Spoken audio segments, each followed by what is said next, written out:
Slarm. Järfälla.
Ja, nu får jag med.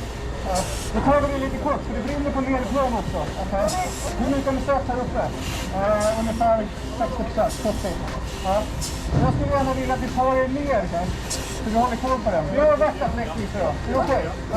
Jag har värsta fläkt. Försök veta och bra på det. Bra, så.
julep, pop pop pop pop pop pop julep, pop pop pop pop pop julep, pop pop